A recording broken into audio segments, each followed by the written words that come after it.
What's going on, everybody? It is Luke here again, bringing you another video. So today we're going to be sort of going over something that maybe a lot of people overlook, but I find it's just another thing that if you can keep on top of, it will just enhance your business going forward. Just like there is with a lot of things, there's just lots of little things that if you just implement and take action on, take action every single sorry, just a personal joke. Take massive action on it, then what's going to happen is you're going to see results. So to start with, I'm actually going to talk about so you'll manage excess inventory. Now the reason I'm going to say this is because it sort of links into what I'll talk about in a sec. So on here, this is something you should be keeping an eye on. Now I sometimes don't mind having some excess inventory sitting around, because obviously if I've only got a couple of in stock, just because it's been sitting there a while doesn't mean it won't sell. But obviously as this number goes up and you start seeing more that fall under your excess inventory, it's going to have a big impact on the performance. So do you remember, well, I'll jump over so you can see. Obviously we have this performance indicator here, and you really want to keep all of these up here. Now I went over this before anyway, and in stock inventory is not so much of an issue because obviously most of the time you can try to restock. But many of these are important as well. Obviously excess inventory is one of them. So the higher that you have items that aren't selling and sitting there, and basically showing here, it's interesting as well. It gives you a little bit of information about how much you might get sort of longer term storage fees and stuff. But really, you don't want stock sitting around for more than 90 days. You can have it up to as long as you want, really, but it's just sort of dead stock in a way, and it's worth actually taking a little bit of effort and time to manage and figure out what's in here and what's going on, and and really looking at the numbers. So I'm sure many of you have been on this page before, but just quickly go over it. It's obviously going to tell you the available quantity that you've got to sell, days of supply. So it's saying that I've got too much, I've got enough for a year's worth plus of this product, and it's sold 3 in the last 90 days. But again, you can see that this item here, it's sold as 0. So I have actually gone and lowered the price. So what I normally will do is, if I can see it's clearly not sold at all, at all for whatever reason, I'll pretty much just bring the price down as much as I can. Obviously you don't want to lose money sometimes, but sometimes also if the item is worth something, it's probably worth maybe getting it out and accepting the loss, because otherwise it's just as you can see, it could be sat there for years. And obviously, what's the value of something that's going to be years old? Is it going to have issues with returns and stuff? So I'll look at the obviously available quantity. If it's not too bad, for example, these two are now so lowest, and I did go and adjust the price a bit, because sometimes it's only it could only be maybe a couple of pounds difference, and it's just because you've not gone back and monitored and maintained. And just for a couple of like £1, I think that item was, I was selling it for higher, and I just brought it down £1. So now that's not going to make or break anything, and it's been sat there forever. And obviously this is as well, even if you do just break even, it's not the end of the world. Move on. There's plenty more products out there, and it's going to happen. You're going to find products like this. Now the interesting thing that I've also found on this is that you can restock inventory here. Now, a lot of people probably overlook this or have never even seen this. It's, for me, an interesting addition. Now, if you've got stuff like SELLERBOARD and BQ and stuff like that, there is information on that which provides you similar data to this. But if you don't have either of the two because you're quite new, you're quite a new seller, or you just haven't subscribed to them, then you can come here and check out what this is restock. So for me, I'm like one of the most sort of avid followers or speakers about replenishables. Replenishables building up your replenishables list over time. It's you know, it's like a Bible. You can always go back to all of these products that you've found, no matter what the situation. So no matter how dry the deals are out there, you are able to go back to your replenishable sheets, filter by, you know, margins or costs or however you want to do it, obviously, and then buy back those products and just rinse and repeat. You know, years later, you can still buy the exact same products and sell them for profit, no matter what the sort of market situation in terms of, is it January where there's no, you know, you can't find any deals, or if it's December, you can, you know, have your replenishables as, like, you know, the sort of foundations, and then you can just smash through all the extra deals as sort of your bonus. You know, obviously you can look at it how you want, but you know, that to me it's really important to build up this, and this will give you a great indicator to see when to replenish. Obviously you're not going to be able to see the items, I'll sort of cover them up, but here you can see the number of sales I've done off that product, and the the sales value. And some of these items, you know, they're not very good. Whereas replenishables, they're never, it's like 20, 30, 40 pound items. They're normally between sort of to buy price 5 and 15. You know, you can sort of get a gist here of what's happened. You can obviously see the price in that, but obviously you don't need to worry about that, because you will, you know, you're not going to buy it if you're not going to make a profit on it. So obviously before you replenish, you would obviously just double check that the price hasn't fluctuated and it's not crashed the price or something. But you can see days of supply. So it's giving you an indicator how many it thinks you should restock. Now I don't always do, you know, I always think that's an extremely large number, because, you know, what is it based on sometimes, you know, how do they actually get that? So what I'll do is I'll see days of supply at 16, and I'll have 27 units is more what I would look at. Obviously if it says out of stock, you're out of stock. And so it's saying I've basically got 2 weeks and I have 27 units. So you can sort of roughly see it selling 2 a day. You know, it's not exact. And it might be that you sell 4 a day in some days, or you sell 0 a day some days, because that's sort of how it works. It's more like the average I will take as a figure.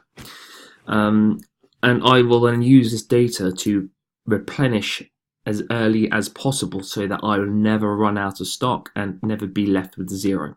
Obviously, if you can't buy that product again because it's not on offer, you know, it's out of stock, but fair enough. So you will get, yeah, you can't cover sometimes all of the different replenishables that you want, but you don't need to. It's, you know, if you have 200 items that you've built in your replenishable list, 100 will be plenty. You know, if you can get 150, great. If you don't, it's not the end of the world. So and because you've built up such a big list, you're able to have a little bit less exposure and a little bit more control, because you don't need to find all of those deals. If you can, great. If you can't, it's not the end of the world. So as I said, so this is a really, really, really good indicator, because now I can calculate when I need to buy it again. So the biggest issue I find with products is that too many products go out of stock and you lose sales. You're losing sales. Now, yes, you might go and buy them again. You might be like, oh, look, I've only got 1, you know, oh, I've run out. Let's go and buy more. The problem is that you're now taking, you know, action to go and buy more. Great. To put it back into stock, but you are not going to be in stock for how many days, do you reckon? You buy it today, when it will come, maybe 1 or 2 days, and then how many days will it take to get to Amazon? You've got to package it and send it in. You're losing out on maybe 5 to 7 days of sales at 2 units a day on this product, as the example, yeah? So you're actually losing 10, you know, let's say 14 potential sales if it was 2 per day over 7 days. So what's 14? You know, you can even do the calculations yourself. 14. You know, if I've done, where did it say that? Oh, is it here? You know, if I've done 267.74, let's divide that by the 46. Now I don't know what if this figures are. I'm guessing this figure must be after fees. After fees, because it's coming out at £5.82. I'm not sure. Yeah, and then you could obviously times that by the number that you're missing out on, and you've got, for example, that would be £81.50. Okay, for the week. Now that's only for 1 week. Now if you're obviously doing that 2 weeks a month, 10 days a month, and that's just on one item, you're losing out on £80 to £100 of sales. Well, you can start seeing it doesn't take very long to add them up, all of the different products, and you've got £5,000 that you could have done, but just because you were not aware fast enough and able to get the stock bought and sent back in, you are literally losing sales. And the great thing about that is that in this instance, you don't need to just focus on getting products, because it's more about covering the ones you already have.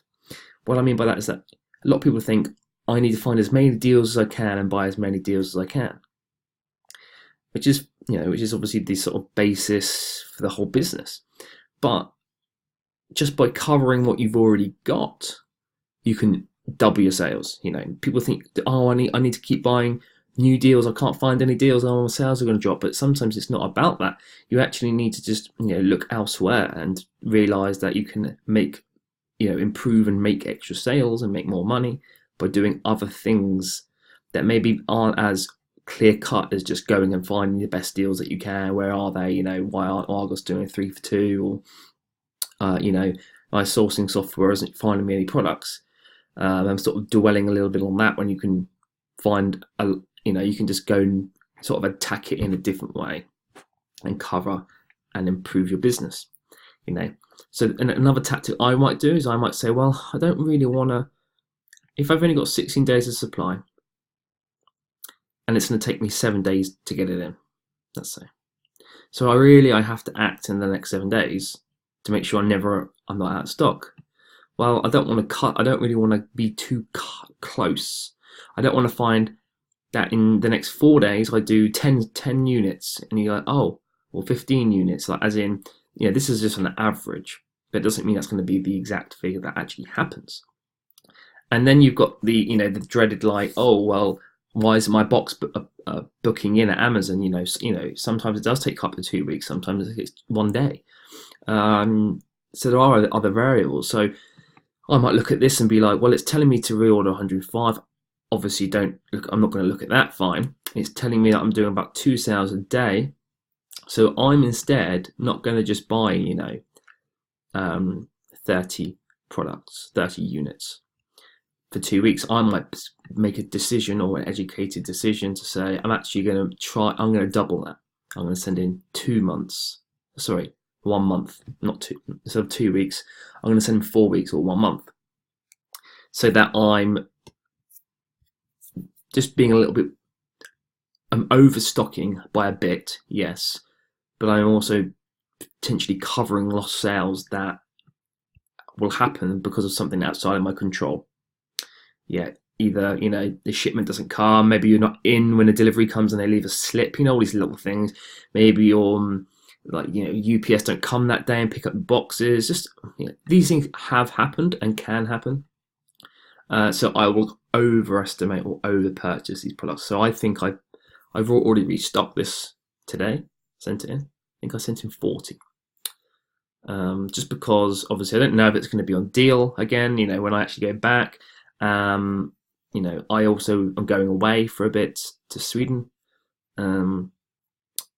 So I'd always overestimate. Now that can cause issues, of course, because you might find that the price then gets crashed by someone, and then you're stuck with not just a handful, but a quite substantial amount. And then obviously that could be sitting there for, I don't know, who knows. But as you sort of work with your replenishables list longer, you get a better feel for the product as well, which is then able to give you a better positional power in a way to know how to react and act with that product. Maybe you already know it does crash sometimes, but then it always goes back because it has a high sales velocity, it sells lots. All the other sellers sell out really fast because of the amount of products it's selling per day, so on and so on. And this can be really, really helpful to basically, definitely for beginners that are looking to try to capture extra sales. But obviously for more advanced sellers who stay in stock, because I've found that I can, add on 5,000 sales just by being really proactive with my in stock and out of stock, and the little margin in between where it might, I might lose sales for 4 days for 1 day because I haven't bought and sent it in fast enough. So it's just something to think about. Maybe you're thinking, I can't find enough products, so my money's sitting around, I want more sales. Well, this is definitely a way that you can improve and enhance that. And if you combine it with other things, then you're able to see your sales just skyrocket in comparison to just focusing on, looking for the best deals. Where are the leads today? Anyway, gonna leave it there. Hopefully you got some information and a little bit of, a little bit of help. Maybe you're stuck and you were looking to find an extra way to improve it. Well, hopefully this is going to help someone to just take a second sometimes. I think, well, what else can I do? Where else can I capture sales? Where else can I capture, retention of leads and products and push on with my Amazon business? Have a great day, and I'll see you on the next one. Bye.